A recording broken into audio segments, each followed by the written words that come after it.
A'udzubillahi minasyaitonirrajim. Bismillahirrahmanirrahim. Alhamdulillahirabbil alamin. Wassalatu wassalamu ala Rasulillah wa ala alihi wa sahbihi wa man wala. Rabbi shrahli sadri wa yassirli amri wahlul 'uqdatam min lisani yafqahu qawli. Jumat Mubarak ibu-ibu, bapak-bapak pengajian KGRI yang dirahmati Allah. Assalamualaikum warahmatullahi wabarakatuh. Alhamdulillah wa syukurillah Allah Subhanahu wa taala telah mengizinkan kita untuk kembali kepada kajian kita surat Al-Kahf. Insyaallah pada hari ini kita akan membahas surat Al-Kahf ayat ke-45. Ya. Sebelum memulainya, mari kita ulang atau mari kita recap apa yang telah kita kaji selama ini. Seperti kita ketahui, ibu-ibu, bapak-bapak pengajian KGRI yang dirahmati Allah, ada 4 tema utama dari surat Al-Kahf ini, ya. Keempat-empatnya tema ujian, ya. Yang pertama ujian keimanan, ya. Dan kisahnya adalah kisah para pemuda Al-Kahf sendiri yang menjadi nama dari surat ini, ya. Kajian yang kedua adalah mengenai kedua sahabat, di mana salah seorangnya memiliki 2 kebun. Ya, dan ini temanya adalah ujian harta atau kekayaan. Ya, kemudian berikutnya adalah kisah Musa dan Khidir atau ujian ilmu, dan yang terakhir kisah Zulkarnain atau ujian tema utamanya ujian kekuasaan. Ya, nah sejauh ini kita telah menyelesaikan kisah para pemuda Al-Kahf, ujian keimanan, dan juga kisah dua sahabat di mana salah seorangnya mempunyai 2 kebun, atau temanya ujian harta, ya. Dan sebelum menginjak kepada kisah yang ketiga, Allah SWT melalui sabdanya memberikan pesan moral, ya, moral story atau hikmah yang dapat diambil dari kisah dalam hal ini 2 pemuda atau 2 sahabat, di mana salah satunya memiliki 2 kebun. Ya, nah ayat ke-45 yang akan kita bahas sebentar lagi adalah ayat pertama dari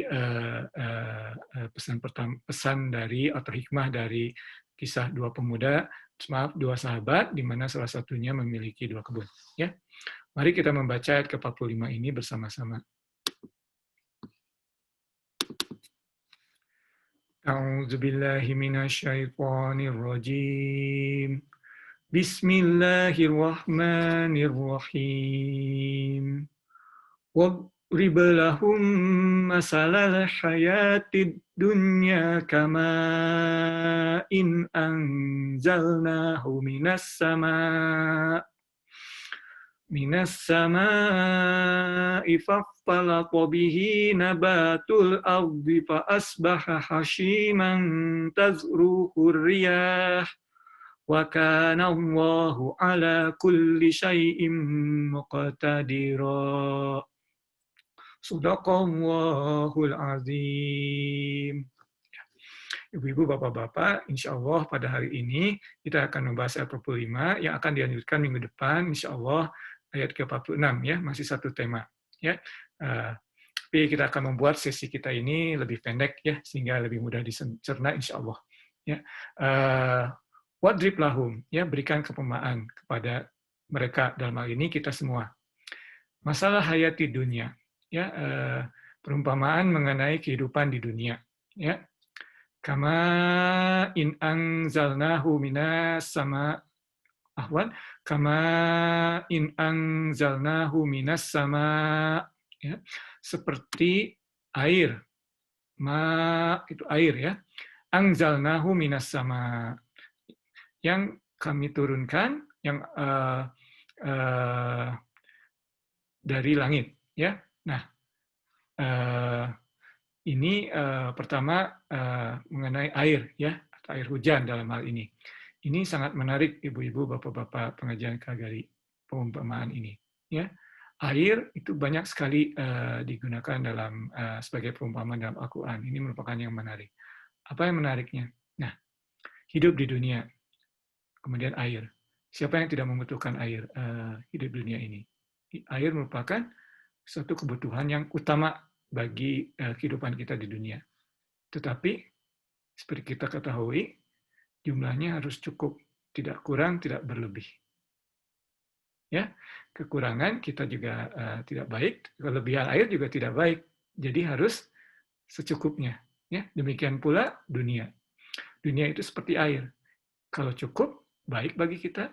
Kalau kekurangan, kita mendapatkan cobaan. Kalau kelebihan juga kita mendapatkan cobaan. Tidak baik bagi kita. Ya, kama in anzalnahu minas sama. Ya, jadi itulah salah satu poinnya. Allah Subhanahu Wa Taala menggunakan perumpamaan air. Kemudian dalam hal ini kama in anzalnahu minas sama'i fakhtalata bihi nabatul ard, ya. Nah, dalam ini fakhtalata bihi nabatul ard bercampur atau mingle dengan nabatul ard, ya. Vegetation of the world atau of the earth, ya. Tanaman-tanaman di bumi, ya. Nabatu, kita mengetahui, ya, nabati, ya, itu di dalam bahasa Indonesia kita menggunakan kata tersebut, nabati, sayur-sayuran, ya. Nabatul ard artinya tanaman sayur-sayuran di bumi, ya. Nah, kita melihat tanaman juga merupakan suatu perumpamaan yang banyak diutamakan dalam Al-Quran. Tetapi dalam hal ini poinnya adalah temporalitasnya, ya, kesementaraannya, ya. Karena kita ketahui kalau kita bertafakur mengenai tanaman ini, ya, atau vegetation ini, kita pertama tumbuh, kita tanam, kemudian tumbuh kecil, makin besar, makin kuat, kemudian lama-lama makin besar, makin kuat, kemudian masa prima, kemudian menjadi tua, dan akhirnya seperti disebutkan dalam ayat ini menjadi kering, kemudian menjadi dedaunan kering yang terbawa angin. Ya, nah demikian pula kalau kita lihat temporalitas atau kesementaraan hidup kita di dunia ini. Ya, kita dilahirkan, perlu banyak bantuan, ya tidak bisa ini itu, perlu banyak bantuan, banyak menangis dan sebagainya. Kemudian kita bertambah kuat, mencapai usia prima, ya. Kemudian menjadi tua, melemah, akhirnya meninggal bersatu dengan tanah. Ya, jadi kalau kita melihat hakikat dari vegetation atau tanaman ini, kemudian kita bertafakur, ya kita kedapatkan, ya, hikmahnya, dapat poinnya. Hidup kita pun seperti itu, ya. Hanya sementara. Nah, salah seorang dari kedua sahabat tersebut menyombongkan, ya, segala harta dan harta kekayaan dan juga anak-anaknya atau pengikut-pengikutnya, ya. Dan di sini salah satunya Allah Subhanahu Wa Taala menyebutkan dengan perumpamaannya, pertama seperti air, ya, semua itu harus secukupnya, kalau berlebihan tidak baik bagi kita. Dan keduanya hal yang di dunia ini sementara, amalnya juga hilang, ya. Dan kita juga dapat kita membacanya minggu lalu bahwa terjadi bencana yang menimpa kekayaan dari salah seorang dari kedua sahabat itu dan habis hancur binasa. Walaupun pada awalnya dia menganggap atau bahkan menyombongkan bahwa tidak akan binasa selamanya hartanya tersebut, ya. Nah, inilah yang Allah Subhanahu Wa Taala ingin sampaikan melalui sabdanya, ya, wadrib lahum masalah hayati dunia, tunjukkan kepada mereka, dalam hal ini kita semua sebagai manusia, perumpamaan hayatud dunia, kehidupan dunia, kama in anzalnahu minas sama, ya, seperti air. Kita sudah bahas tadi, ya, kenapa menggunakan air. Faktalata bihi nabatul ard, ya, nabatu vegetation. Kita juga bahas barusan, ya, mengapa Allah SWT menggunakan kata mengumpamakan dengan tanaman. Fasbah hashiman tatruhuria, ya, artinya menjadi dedaunan yang kering dan terbawa angin, gone, ya. Seperti kita juga, ya, meninggal bersatu dengan tanah, gone, ya. Wa kana Allahu ala kulli syai'in muqtadira. Ya, dalam ayat ini Allah SWT menggunakan Asmaul Husna muqtadir. Ya, banyak ayat lain menggunakan wa kana Allahu ala kulli syai'in qadir. Tapi dalam ayat ini wa kana Allahu ala kulli syai'in muqtadira. Ya, kedua-duanya dalam bahasa Inggris intinya sama, all powerful, tetapi muqtadir ini lebih emphatic, lebih lebih istilahnya tuh lebih kuat ya kesannya ya muqtadir, atau kadang-kadang dalam bahasa Inggris juga diterjemahkan kalau yang satu all powerful ya kain qadir ya, jadi apapun yang Allah kehendaki akan terjadi ya, all powerful.